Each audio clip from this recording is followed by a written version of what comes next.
En Colombia, si bien existe la libertad de empresa, los derechos de los ciudadanos como consumidores están plasmados en este estatuto que nació de la Ley 1480 en 2011 y que contiene normas específicas para cada situación. Una de ellas tiene que ver con el derecho a la igualdad, cuya definición en esta ley se refiere a que los consumidores deben ser tratados equitativamente y de manera no discriminatoria. En este caso, la superindustria entrará entonces a determinar si hubo alguna violación a este derecho. Yo sé muy bien.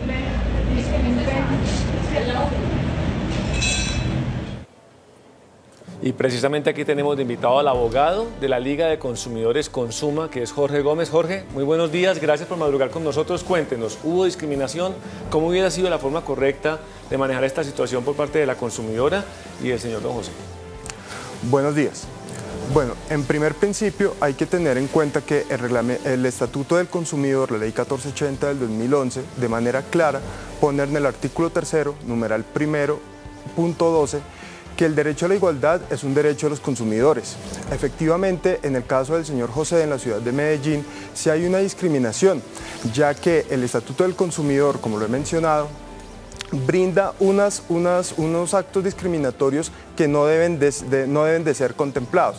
En este caso, al señor se le negó la venta de una relación de consumo por la venta de un servicio. Y si ese servicio se iba a prestar, él tenía que salir del restaurante para poder disfrutar, usar o simplemente ingerir los alimentos.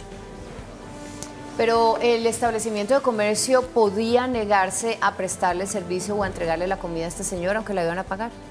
Bueno, con el decreto 3466 de 1982, el antiguo Estatuto del Consumidor, que no regulaba este tipo de comportamientos, digamos que los comerciantes podían hacerlo. Ya con la Ley 1480 del 2011, el legislador entró a regular todos estos comportamientos que van en contra de los consumidores y que son derechos inalienables de las personas de igual manera. Jorge, o sea, un establecimiento puede reservarse el derecho de recibir a una persona si no quiere hacerlo, o eso ya no lo puede hacer. Bueno, si bien es cierto que algunos establecimientos de comercio como discotecas, como bares, tienen letreros donde se reservan el derecho de admisión. Asimismo, los comerciantes tienen, bajo el artículo 333 de la Constitución Política, la libre iniciativa de empresa y la libertad de empresa, pero esto no quiere decir que más allá de sus derechos vulneren derechos fundamentales, que por ejemplo en el caso en concreto está regulado en el artículo 13 de la Constitución Política. ¿Qué es el derecho de admisión? ¿Quién define a quién entra y quién sale? Bueno, digamos que eso ya es potestativo del comerciante. De igual manera, hay, por ejemplo, casos y situaciones en las que establecimientos de comercio dicen no puede entrar, no puede ingresar porque de pronto no está vestido de la manera más acorde para el lugar. Pero digamos que eso tiene que estar bien claro y delineado en las entradas o antes de que el consumidor quiera ingresar. Lo que es cierto es que cuando un consumidor quiere y tiene esa disposición para ese acto de querer consumir, se convierte en consumidor. Acá lo que tenemos que ver es que hay un precedente, hay un antecedente con respecto a esta situación, y es que en Cartagena, por ejemplo, hace unos años hubo una pareja de afrodescendientes que quisieron ingresar a una discoteca. Se les negó el ingreso, ellos se interpusieron ante las autoridades administrativas y de cierto les fallaron a favor. Igual pasó en la zona rosa de Bogotá.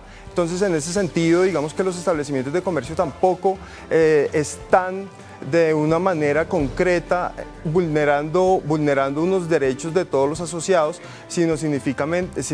Dime. Qué pena interrumpirlo, pero es que lo que quiero decir, claro, ese caso de Cartagena y el caso en muchos establecimientos y sitios públicos se presenta esto. ¿Qué se debe hacer? ¿Qué va a pasar con este restaurante? ¿Qué va a pasar con, cómo debemos calmar los ánimos de la gente que está en las redes sociales atacando por todas partes? En algún momento se puede llegar a una conciliación y que las familias que viven del restaurante pues sigan teniendo su trabajo y que don José siga haciendo su trabajo tranquilamente y que esta situación pase como una especie de experiencia y de ejemplo para toda la sociedad. Pero ¿qué va a pasar con todos estos elementos de esta situación? El restaurante y los consumidores. Sí, efectivamente la Superintendencia de Industria y Comercio, al conocer la denuncia pública que se hizo, inició unas investigaciones preliminares. Acá lo que hay que ver es que eso realmente vaya a encauzarse a que haya una protección y haya un antecedente para que este tipo de actos y comportamientos que hacen algunos comerciantes no se repita. De cierta manera, la misma Superintendencia de Industria y Comercio, a través de su aplicativo SIC Facilita, une a las partes o comunica a las partes para que resuelvan este conflicto de una manera más allá que llegar a una denuncia o a una demanda. Lo importante es la siguiente situación, que los consumidores no pueden ser afectados y no pueden ser vulnerados en sus derechos, y máxime cuando son derechos fundamentales que están constituidos y protegidos por el ordenamiento jurídico.